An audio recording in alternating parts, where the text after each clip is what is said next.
This is, of course, Black History Month, and we are celebrating women who broke barriers and made history tonight. Our next guest is the first Black Rockette, Jennifer Jones, who joined the dance company back in 1987 at 20 years old and was the first African-American dancer in its 62-year history. Now the dancer and actress is recounting her story in the children's book On the Line, My Story of Becoming the First African-American Rockette, which follows Jones's dreams no matter what challenges may lie ahead. And Jennifer Jones, kind enough to join us in studio now. Thanks so much for being here. Thank you for having me. So first, what gave you the idea? I've been talking to a number of people who have talked about the concept of you have to see it in order to be it. How do you become it when there's no other example before you? I believe thought becomes things. When I was growing up, my parents were big Broadway goers. They would go see Pippin with Ben Vereen, Hair, Jesus Christ Superstar. And when The Wiz came to Broadway, they took me and my sister, not once, but 5 times. Wow. Every time I walked into that theater, you could hear the orchestra warming up, the overture would start, the lights would dim, and then for 2 hours I was transported into Oz with Stephanie Mills, Yes, Mabel King, Hidden Battle, Andre DeShields.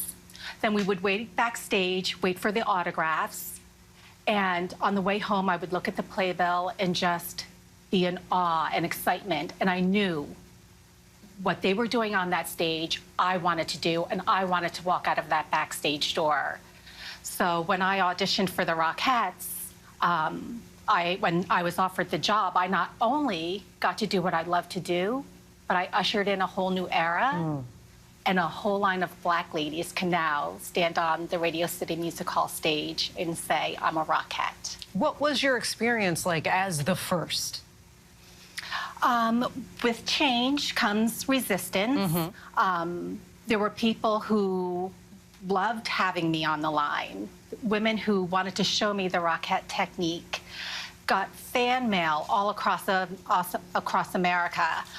There were also people who were very resistant to change, and I did feel that, but I leaned into the love and the love of my dancing, and that's what got me through. And you were telling me that you're working on a memoir, but why did you decide to do this first in a children's book?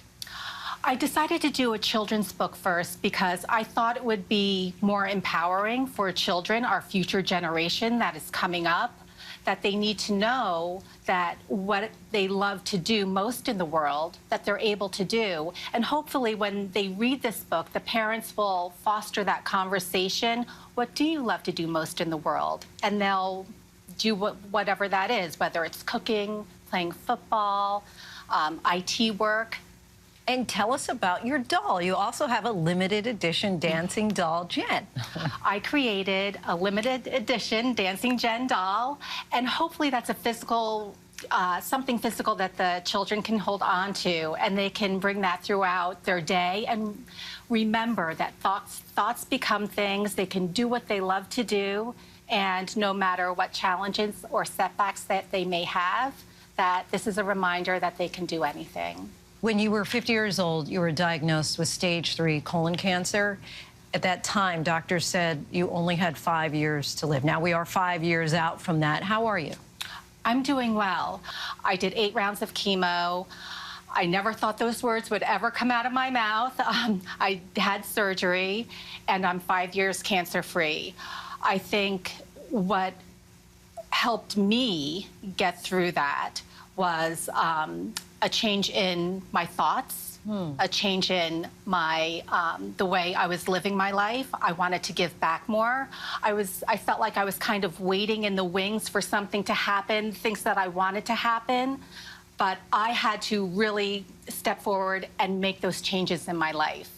So those are the kind of things that kind of helped me persevere. And I have 2 children. I wanted to see them grow and flourish in life.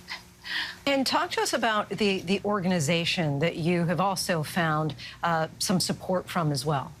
I was introduced to Dancers Against Cancer when I was, by chance, in a meeting with some peers, and I was recounting my battle. And a woman who sits on the board, Jackie Slate, said, "We can help." I did not budget for cancer. So when they offered me financial assistance, I took it. and it gave me a breath to breathe, and it allowed me to focus on my healing and recovery. And Dancers Against Cancer, they reach out across hometown studios and theaters across the country, and they help people who need this financial break. And it gives them a soft place to land, a cushion, a breath where they can rest and relax and then get back into battle or focus on their recovery. Jennifer, what an inspiration you are for a number of people for a number of reasons. Our thanks to you tonight for coming by and sharing some of that wisdom. We want to let our viewers know that On the Line, my story of becoming the first African-American Rockette, is now available wherever books are sold. Hi everyone, George Stephanopoulos here. Thanks for checking out the ABC News YouTube channel. If you'd like to get more videos, show highlights, and watch live event coverage, click on the right over here to subscribe to our channel, and don't forget to download the ABC News app for breaking news alerts. Thanks for watching.